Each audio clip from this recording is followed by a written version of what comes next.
Pozdravljeni. Minuli teden je v okviru vladnega obiska v Podravju ministrica za zdravje dr. Valentina Prevolnik Rupel s sodelavci obiskala psihiatrično bolnišnico in zdravstveni dom v Ormožu.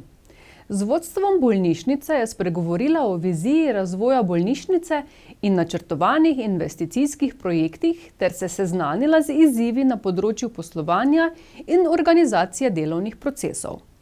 Takoj potem je obiskala tudi zdravstveni dom Ormož, kjer se je prav tako sestala z vodstvom zdravstvenega doma ter z županom in podžupanom občine Ormož, z direktorico občinske uprave Ormož in z županom Središča ob Dravi. Obiskovalce smo ujeli ob ogledu vile, kjer bo kmalu center za krepitev zdravja. Sicer pa so na sestanku, ki je potekal za zaprtimi vrati, ministrici med drugim predstavili načrtovane investicije, vključno s tekočimi projekti in dolgoročno vizijo razvoja zavoda, ki skoraj 170 zaposlenimi pomembno prispeva k zdravstveni oskrbi lokalnega okolja. Vršilec dolžnosti direktorja Aljaž Čibej je po sestanku povedal. Zelo smo bili veseli današnjega obiska, to samo nakazuje za uspešno sodelovanje z Ministrstvom za zdravje. Pogovori so tekli vsekakor o trenutni organizaciji dela, o specialistih, ki prihajajo, o vseh investicijah, ki se bodo še dogajale, tako da veseli smo poslušnosti strani ministrstva in verjamem, da bo uspešno sodelovanje tudi naprej. Ste izrazili kakšne posebne želje iz svojih načrtov oziroma načrtov zdravstvenega doma? Seveda, izpostavili smo predvsem pridobitve novih kadrov, pridobitve novih programov in pa širitve že obstoječih, tako da nekaj delovno gradivo smo tudi predali naprej in verjamemo, da bo prišlo na dobro všesa. Videti je, da pravzaprav v Ormožu nimate nekih večjih težav, da vse teče po načrtu. Ste morda pa vendarle izpostavili kakšne pereče zadeve? Tako kot so omenili, mogoče lahko poudarim, da smo eden redkih zavodov, ki se ne srečuje s tako veliko kadrovsko stisko, kot se mogoče kateri drugi zavodi. Razlog v tem je predvsem, ker imamo neko vizijo pri iskanju kadrov, imamo tudi vizijo pri prihodu novih kadrov. Zdaj, če lahko samo poudarim, v tem mesecu se nam pridružuje naša specialistka oftalmologije, prav tako se pridružuje našemu zavodu v tem mesecu nova zdravnica, v prihajajočem letu pa 2 nova zdravnika. Tako da gledamo na dolgoročno, na razvoj samega zdravstva v Ormožu in pa tudi na razvoj določenih programov, katerih še nimamo. Ministrica je pohvalila poslovanje tako psihiatrične bolnišnice kot zdravstvenega doma in izrazila podporo načrtom obema ustanovama.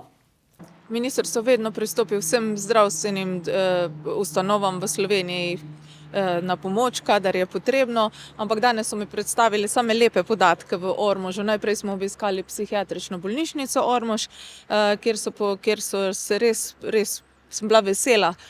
To je bolnišnica, ki ima na področju psihiatrije najkrajše čakalne dobe v Sloveniji. Je bolnišnica, ki ima že več let podeljen mednarodno akreditacijo iz kakovosti.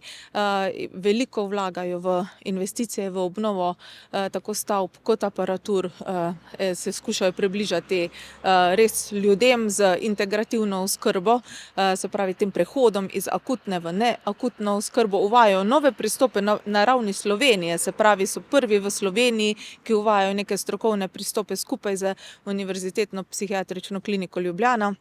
Tako da sem bila v bistvu izjemno pozitivno presenečena nad tem, kaj se vse dogaja v bolnišnici Ormož. Tudi v zdravstvenem domu so povedali, da imajo zadosti kadra, ponosni so seveda na mlade, na šolo, za zdravstveno nego, tako da nimajo nekih težav niti v bolnišnici, niti tukaj z zagotavljanjem kadra, zdravstvene nege in zdravnikov. Tudi načrte za naprej, kjerkoli jim kadra manjka, imajo. Tudi poslovanje bolnišnice je pozitivno. Za nami tudi vidite, da so pristopili k gradnji zdravstveni dom, k gradnji centra za krepitev zdravja in centra za duševno zdravje odraslih. Tako da nasploh dobre novice. Morda samo še to, satelitski urgentni centri. Kako je Ormož pozicioniran v tem vprašanju?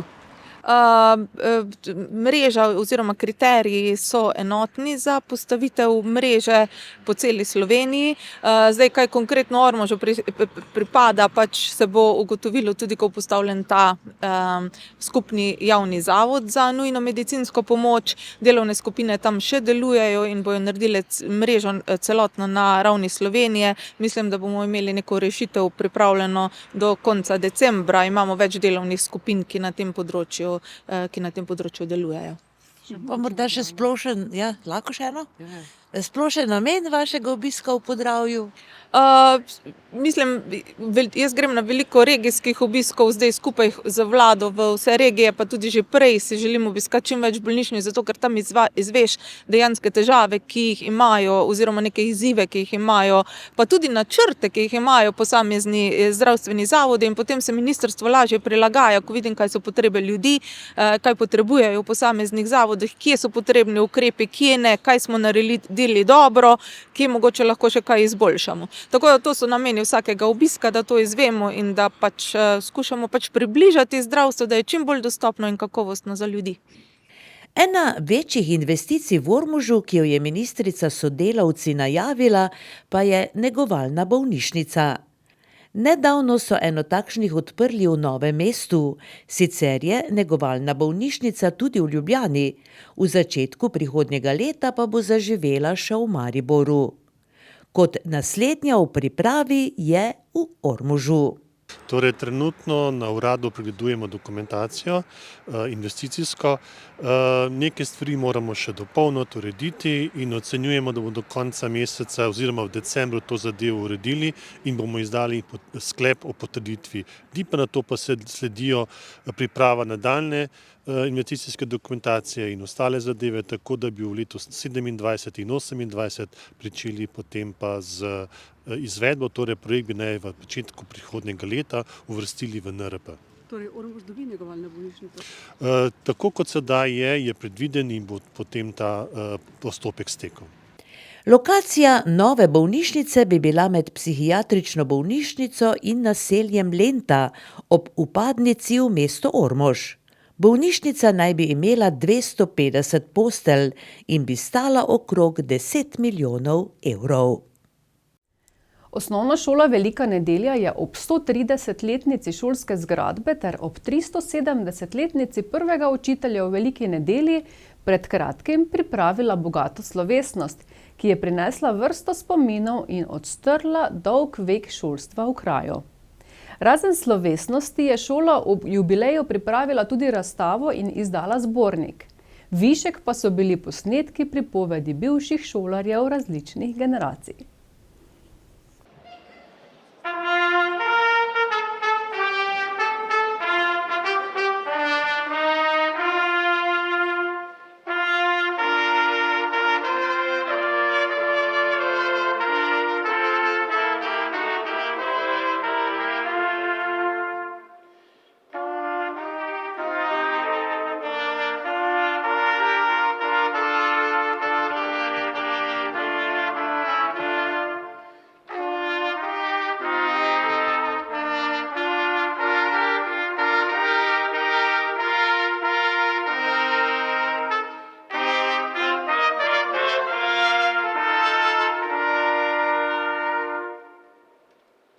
Davno pred našim časom so stopali po naših poteh drugi koraki. Nosili so drugačne skrbi in živeli drugačne zgodbe. Tako kot danes so tudi takrat tod tekale in poskakovale otroške nožice. Morda ne tako brezskrbno, pa vendar igrivo in veselo. Poti in zgodbe takratnih prebivalcev našega kraja nam niso povsem znane in nam verjetno tudi nikoli ne bodo. Živeli so v svetu drugih prepričanj in odnosov, pa vendar so se že takrat zavedali, kako pomembno je znanje in kako pomembno ga je prenašati na najmlajši rod. Vsi so se trudili učitelje in od vsakega smo odnesli mnogo za življenje. Mnoga prijateljstva, mnoga lepa spomina, dosti življenjskih nasvetov res od učiteljev, ki so si vzeli čas, ki so te poslušali, ki jim je bilo pomembno, da ti na koncu dneva v bistvu odideš zadovoljen iz šole, da imaš vse svoje težave rešene, da veš, na koga se lahko obrneš. Ste videli lepopisje? Ocena lepopisje v 1. razredu. Se pravi slovenski jezik, računstvo, petje, telovadba pa lepopisje. Jaz mislim, da je šola, poleg pač seveda staršev in družine, pol takoj naslednja tista, ki te nekako sooblikuje kot osebo, tako da praktično to, kar smo postali kot osebe, je velik del tega seveda tudi vsi ljudje, ki so bili z nami v šoli. Od učiteljev, hišnika, ne vem, kuharic, čistilk, pa seveda cele zbornice in pa seveda prijateljev, ne. Šola mi je dala zelo veliko spominov, tudi izučila me je potrpežljivost, kako se naučiti različne snovi, razne dogodivščine. In šola nas je spremenila iz majhnih prestrašenih otrok v vedoželjne najstnike. Tukaj smo spoznali veliko prijateljev. Ti si v eni družbi, noter v družbi se naučiš funkcionirati, ne. Igrati po pravilih ali pa ne igrati po pravilih. Pa vidiš, če ne igraš po pravilih, ker so lahko sankcije in so tudi bile sankcije, si videl, če ni na sebi, si videl na drugih, da se ne splača kršiti pravil. Če pa si se dodatno angažiral, pa smo tudi bili opaženi in bili nekako nagrajeni za to. Tega spoštovanja, to se mi najbolj zdi, ker smo se naučili in toga smo se držali potem večji del življenja, no. Želim pa res, da bi se imeli vsi lepo pa fajn. Samo res sem tak fajn, da zaradi tega drugi ne da nastrada. Da bi se imeli vsi fajn. Hvala pa srečno. Vse najboljše, draga šola. Med številnimi domačini, bivšimi in sedanjimi šolarji in številnimi gosti sta dogodek s prisotnostjo počastila tudi Sandi Vrabec, vodja sektorja za osnovno šolstvo na Ministrstvu za vzgojo in izobraževanje, ter doktorica Milena Kernl, predstojnica Zavoda Republike Slovenije za šolstvo območne enote Maribor. Zbrane pa je najprej pozdravil župan občine Ormož, Danijel Vrnjak, ki je med drugim povedal. Šola je bila vedno srce kraja in to srce bije tudi danes. Ko govorimo o 130-letni zgodovini osnovne šole Velika Nedelja, govorimo o generacijah učencev, ki so tu naredili svoje prve korake v svet. O zaposlenih, ki so vsak dan z veliko predanostjo stopali v prostore osnovne šole, z veliko topline in strokovnosti.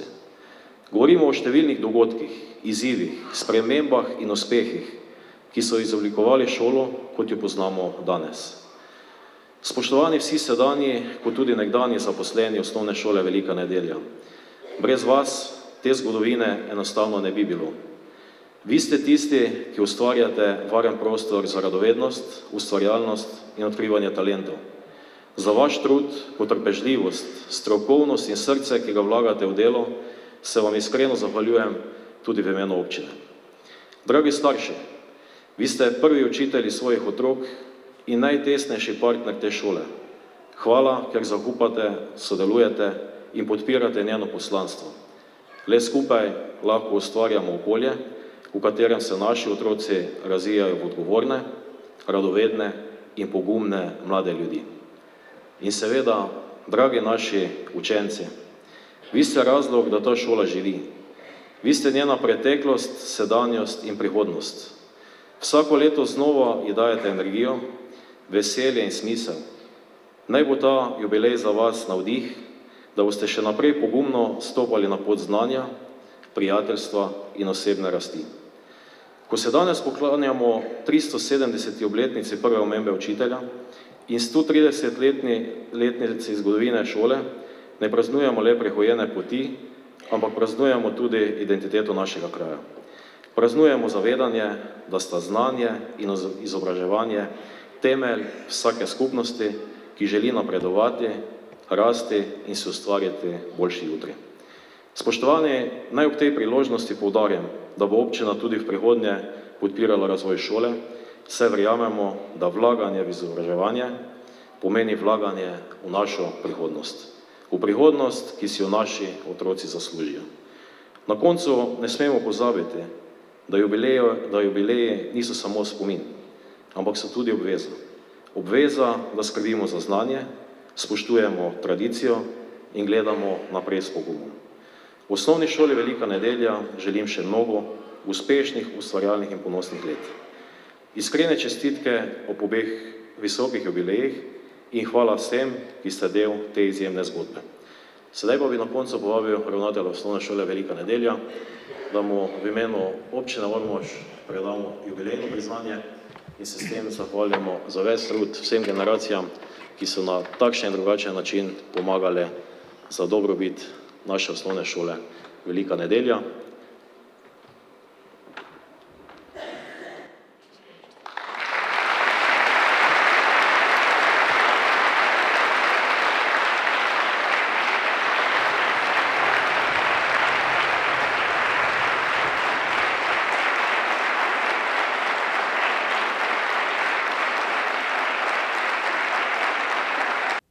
Dolgo zgodovino šole v Veliki nedelji je opisal današnji ravnatelj Stanko Bezjak. Če se ozremo daleč nazaj, v čas pred skoraj 4 stoletji, si lahko predstavljamo skromne začetke pouka. Pouk je potekal v preprostih prostorih, pogosto v hiši mežnarja, učitelja ali župnišču. Učenci so se zbirali na lesenih klopeh, učna sredstva so bila omejena na tablo, kredo, list papirja in pero. Prostori za učenje so bili pogosto premajhni in mrzli. Poudarek je bil na osnovnih znanjih, branju, pisanju in računstvu, ter na verskem nauku, ki je predstavljal pomemben del vzgoje. Učitelj je bil pogosto edini izobražen človek v kraju, njegova beseda pa je imela avtoriteto in težo. V 19. stoletju, ko se je začela razvijati mreža ljudskih šol, je šolanje postalo bolj dostopno širšim slojem prebivalstva. Otroci so dobili možnost rednega šolanja, čeprav je to bilo pogosto prepleteno z vsakodnevnimi opravili doma in na polju. Postavitev šolske stavbe pri Veliki nedelji pred 130 leti je pomenila velik korak naprej. Kraj je dobil svoj pravi učni hram, kjer so generacije otrok pridobivale znanje in vrednote. Ta stavba, ki jo obujamo v spomin ob jubileju, je simbol zavedanja, da je prihodnost povezana z učenjem. Ravnatelj je v nadaljevanju govora izrazil tudi veselje ob načrtih za novo šolsko zgradbo, ki bo v prihodnjih letih zrasla v Veliki nedelji. Ob jubileju pa si želijo predvsem to, da bo prihodnost stala na enako trdnih temeljih, kot jih je postavila zgodovina, je še dodal.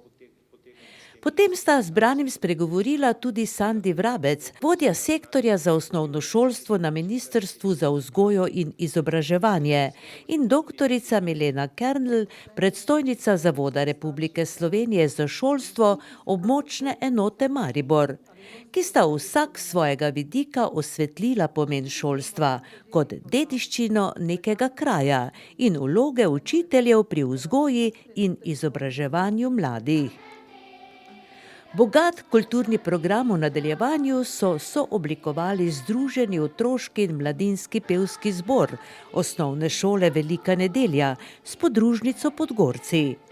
Združena folklorna skupina osnovne šole Velika nedelja s podružnico Podgorci, dramska in plesna skupina šole, šolski bend učenci glasbene šole Ormož ter zbor nekdanjih učencev.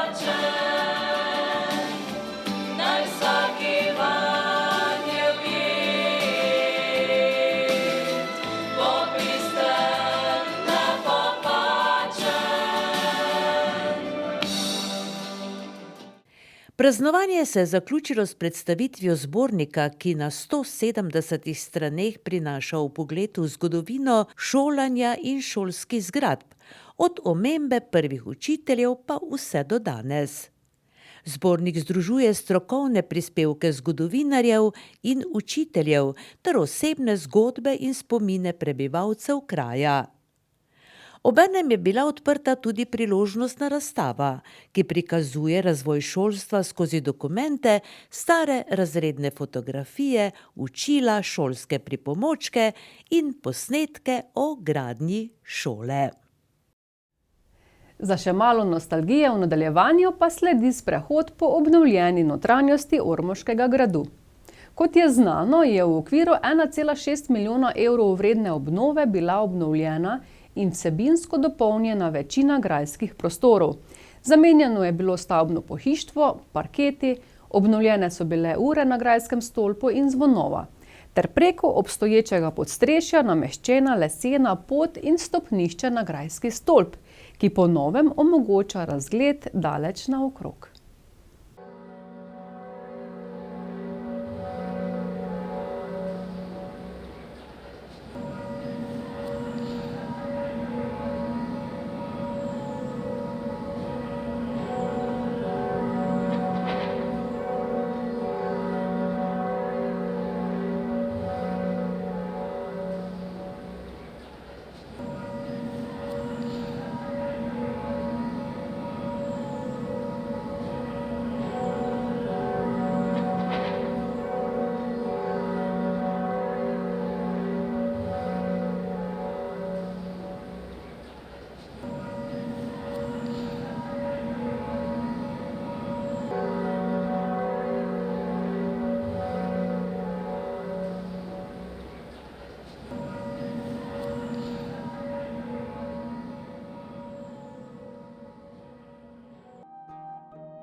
Sicer pa se obnova gradu še nadaljuje. Obnavljajo se namreč še zahodni in južni trakt, 3 večje sobane in grajska klet, dodane bodo tudi digitalne vsebine. Nadaljujejo pa se tudi obnova grajskega parka in obzidja. Za konec pa še športna novica. Rokometaši Jeruzalema so v 13. krogu lige NLB gostovali na Koroškem in doživeli 7. poraz. Slovenj Gradec je bil boljši z rezultatom 33-27. 13. krog lige NLB je prinesel novih 6 tekem, na katerih so 3 domače ekipe dosegle visoke zmage, 3 ekipe pa so se veselile minimalnih zmag v gosteh. Vodilni Trimo je za 39-30 ugnal zadnjouvrščeno Radovljico. Drugovrščeni Slovan je z 38-29 odpravil Škofljico. Naš predstavnik Jeruzalem Ormož je gostoval pri Slovenj Gradcu in doživel poraz s 33-27. Ob tem pa ostal brez poškodovanega Nika Čiroviča. Gorenje je v Ivančni Gorici slavilo z rezultatom 24-23. To je bila 5. zaporedna zmaga velenjskih os. Riko Ribnica je s 30-29 premagala Krko v prenovljenem novomeškem Marofu. Celjani so na Podnu v končnici tekme s 30-29 premagali Škofjo Loko. 13. krog bo sicer ostal v spominu po slabem sojenju sodniških parov na večini omenjenih tekem, kar pa seveda ni dobro za slovenski rokomet. Upati je, da so sodniki imeli le slab dan. Na tekmi med Slovenj Gradcem in Jeruzalemom se je zbralo okrog 600 gledalcev. Med njimi so bili tudi gostujoči navijači Ormožani. Po gladki zmagi nad Škofjo Loko so v ormoškem taboru verjeli v zmago na Koroškem, a se je tekma odvila v popolno drugo smer. V 6. minuti je Aljoša Munda svojo ekipo popeljal k vodstvu 4-2. 3 minute kasneje je domačin po golu Veljka Stanojevića povedal s 5-4.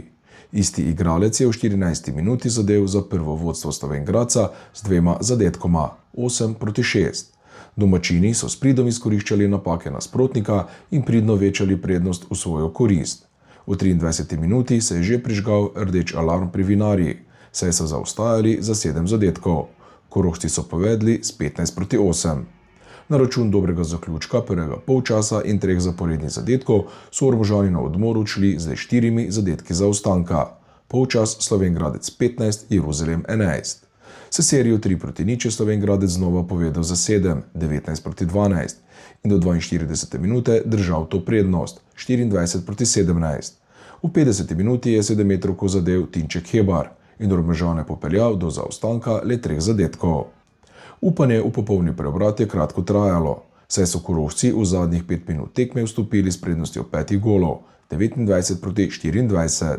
Sledila je mirna končnica in končen izid Slovenj Gradec 33, Jeruzalem 27. Zanimivo, da so vratarski dvoboj dobili gostje z 9-4. Pri domačih je vse 4 obrambe zbral Tilen Leben, pri gostih je Aleš Zemljič zbral 5, Filip Ramfel 4 obrambe. Prvi strelec v domači vrsti je bil levoroki Veljko Stanojević, ki je dosegel 10 zadetkov. Prvi strelec tekme prihaja iz zasedbe Jeruzalema. Tinček Hebar je dosegel kar 12 točk in 7 metrov je bil natančen iz vseh 7 poskusov. Jure Lukman je dodal 7 zadetkov. Na lestvici vodi Trimo s točko naskoka pred Slovanom in 3 točkami naskoka pred Celjem. Slovenj Gradec je 4., Gorenje se je povzpelo že na 5. mesto. Krka 13, Riko Ribnica 12 zasedata 6. in 7. mesto. Ogorčen boj za uvrstitev v končnico 8 najboljših ekip v državi čaka Škofjo Loko in Jeruzalem, ki sta pri 9 točkah. Iz ozadja bodo 8. mesto napadali rokometaši Sviša in Škofljice.